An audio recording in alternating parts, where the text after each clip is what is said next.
Hi everyone, my name is Sarah Thompson. I'm a silversmith and I will be showing you how I make my golden spiral vessels. Each vessel begins as a flat sheet of silver and I use traditional silversmithing techniques to hammer these flat sheets up into three-dimensional forms. The first hammering technique I'm going to do is called sinking. I'm going to take this sheet and hammer it into the concave portion of this form. These are made with Delrin. Delrin is an industrial plastic that's very hard, so it won't dent the metal as I work with it.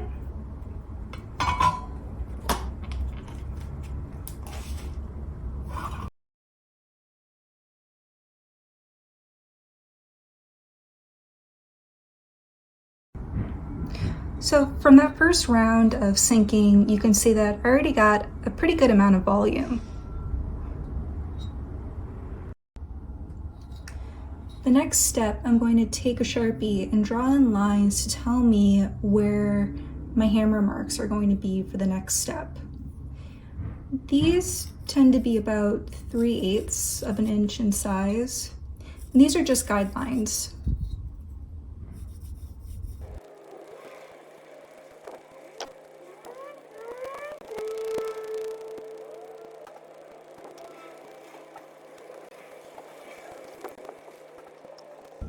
The next step is called raising, where these marks that I made tell me where I'm going to hit the metal against this form.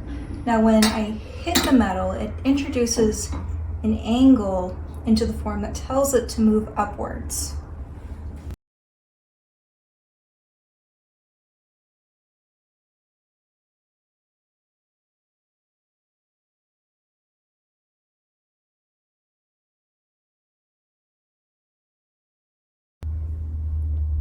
From that first round of raising, you can see that I introduced more volume into the form.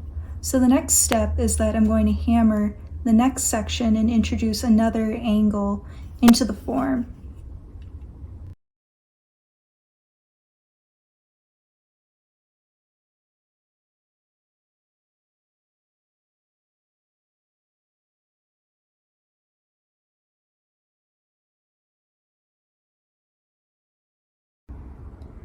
From that second round of raising, you can see that there's a little bit more volume and that the piece is starting to get some shape.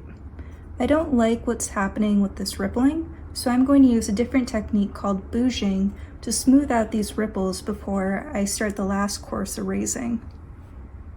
For bouging, I'm going to take this Delrin hammer and hammer it against this form that has the curve that I want for this piece. And I'm just going to hit it to take out these ripples.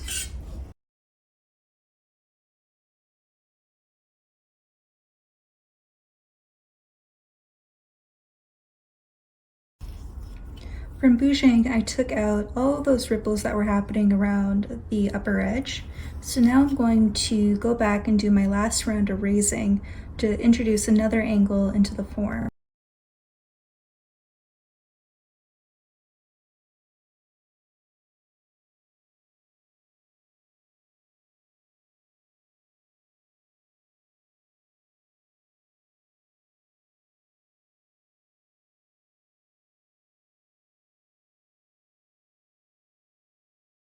From that first round of raising, you can see that the 3 courses that I did introduced a lot of volume into the piece.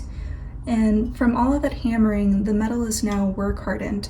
So I'm going to anneal it, which will help relax the metal so that it becomes soft again and I can continue hammering.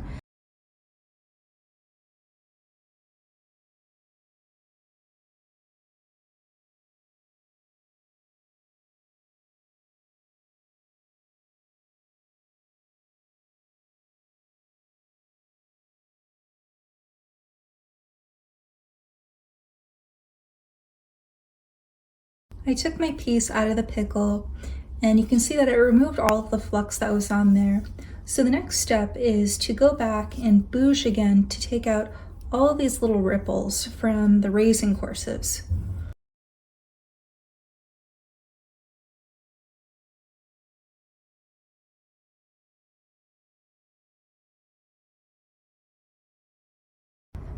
From the bouging process, you can see that it smoothed out the ripples that were forming on the piece. I drew back in my raising line so that I know where my courses are going to be.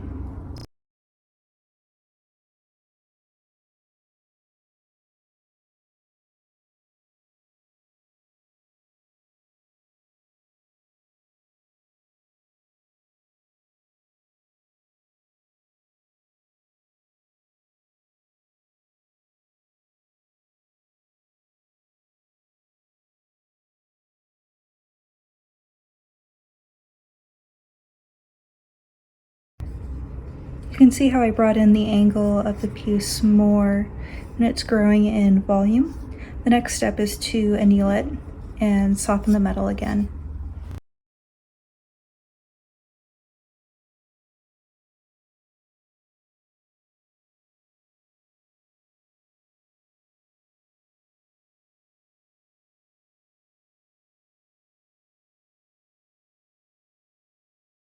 Here's the piece fresh out of the pickle.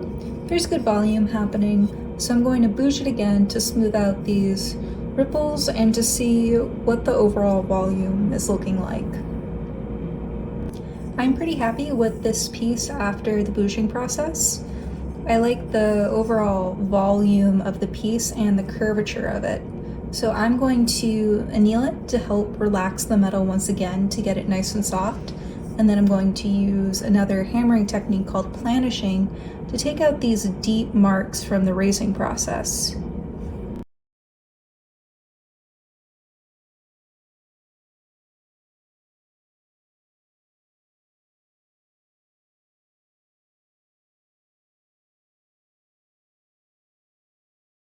Here's my piece fresh out of the pickle.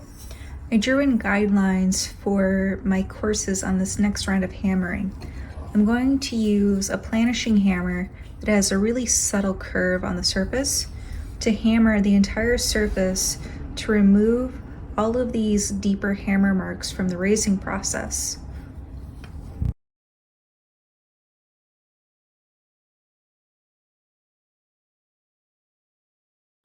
With the planishing process, you want to make contact with the hammer to the form with a piece of metal in between.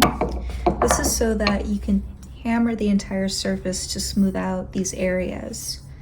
And you'll see me checking on the inside of the form to find pieces or surface areas where I didn't exactly hit or make contact on the form.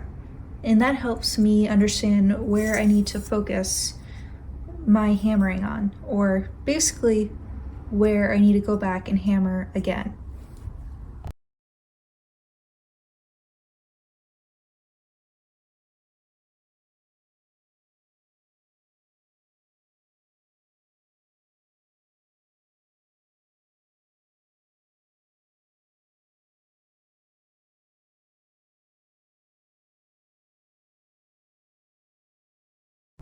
Here's the piece after planishing.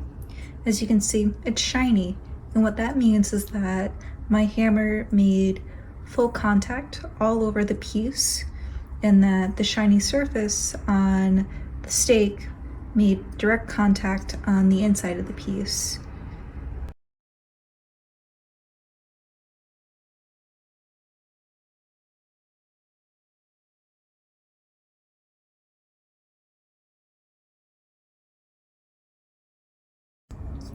Here's my piece fresh out of the pickle. There are a couple of spots that have a few small blemishes, but I'm going to go ahead and do another round of planishing. I'm going to hammer the entire surface again to help smooth out the surface. I drew in my guidelines for my planishing courses.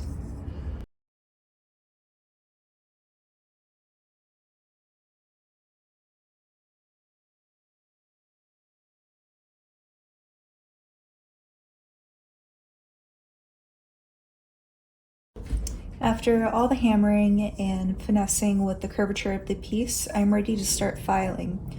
For my work, I like to color the entire surface of the form so that I create this layer of black.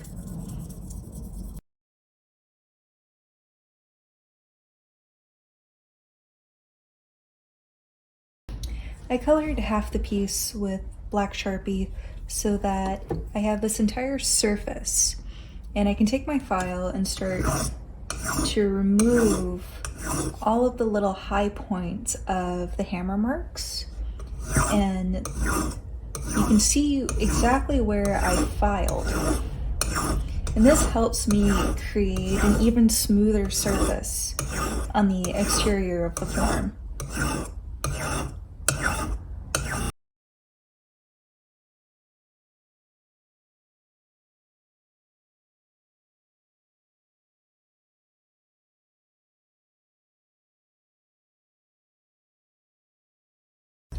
I'm going to begin the sanding process. I'm going to start on the interior of the form. I want to remove the subtle hammered texture from the planishing process, and I also want to remove any fire scale. I'm going to use my Flex Chef tool to do all of the sanding.